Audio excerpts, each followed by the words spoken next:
He fought for his country. Now one disabled veteran shares his current fight to get the care he needs through the VA system.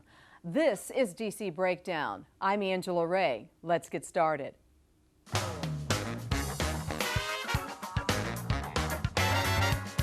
Breaking through the rhetoric, breaking down the issues. From the nation's capital, this is DC Breakdown. Getting VA care for a non-combat injury turned into a nightmare for one veteran. Benjamin Krause says he is not alone in how the VA system treats its patients. He joins us via Skype from Minneapolis, Minnesota. And Benjamin, thank you so much for joining us. Talk to me about your time in the service. When were you in the service? Sure. I was in the military from 1996 until 2001. Served in the Air Force. I was in the Mobility Command and then later in the Special Ops out of Europe. And tell me, what happened? How did you get injured? Sure. Well, I had a bunch of different injuries that compounded into a 100% permanent and total rating now. I had a combination of neurologic impacts from a head injury that I received not in combat, but while I was on active duty. And as a result of the head injury, I ended up with brain scarring, neck problems, disc issues, a neuropathy in my hands and in my feet, and other kinds of conditions that resulted from that. So when you returned to the United States, you already had symptoms, or were you full-fledged by the time you came back? You were completely and totally disabled?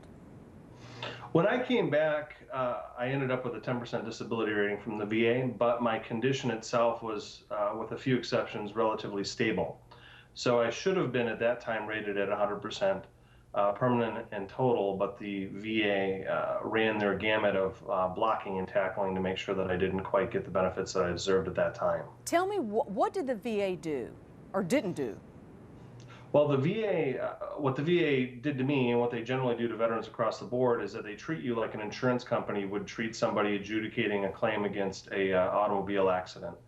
And so they look for any excuse that they can come up with to get out of compensating that person for money, again, as though they're an insurance company. And so in my situation, they took the path of least resistance, which was not properly evaluating my conditions, and then once they didn't properly evaluate my medical conditions, they then proceeded to adjudicate the claims and awarded me a 10% rating, which since that time in 2003, when I first got my first rating back, the VA had essentially dropped the ball so much so that I ended up with what are called clear and unmistakable errors within my claim. I think I had about 5 or 6, maybe it was about 5.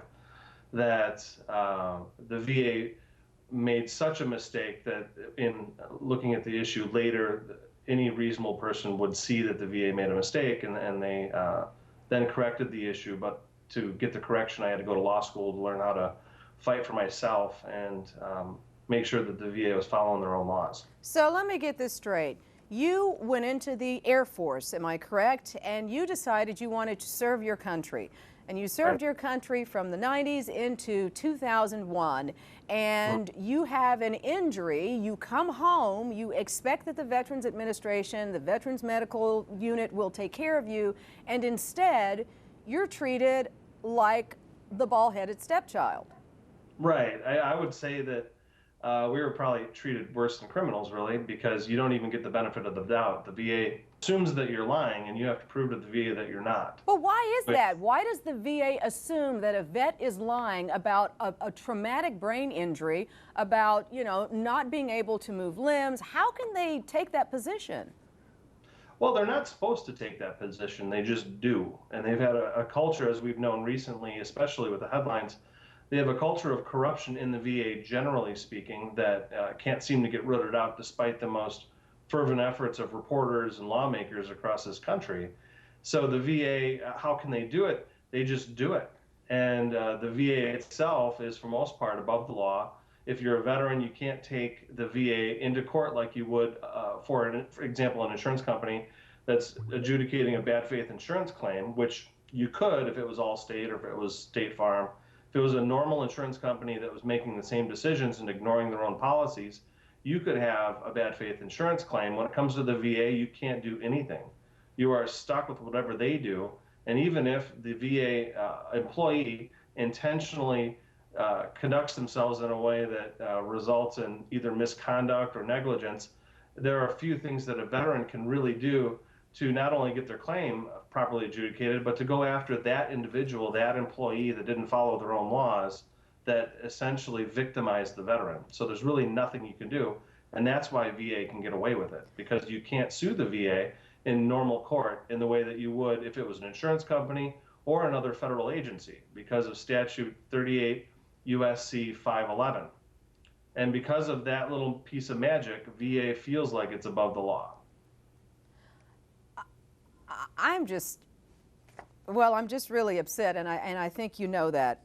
When you returned in 2001, you had a head injury. Were you under the impression that the people at the VA didn't know how to handle head injuries? Because now traumatic brain injury, TBI, is considered to be the signature of those who were over in Iraq and Afghanistan fighting those wars, but you weren't. So you were sort of, you know, presaging all of that. Right. What happened? Do you mean how did VA drop the ball so badly? Well, why is it they didn't know how to deal with brain injuries back then?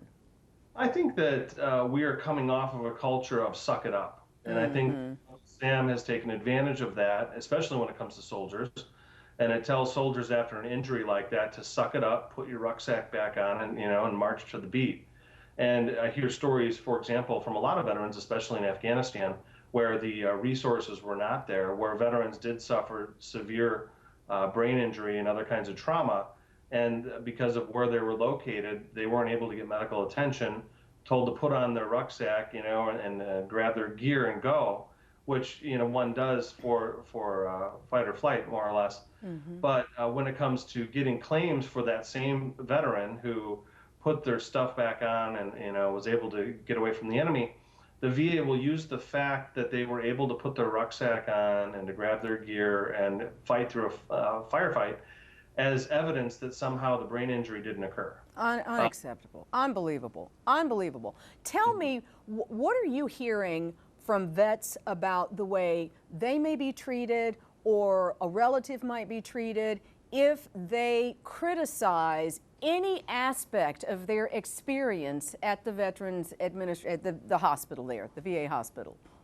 Yeah, great question. In fact, I just heard back from a lawyer yesterday where the attorney had told me that he strictly, I guess I would say, counsels veterans who are considering filing a lawsuit for malpractice against the Department of Veterans Affairs.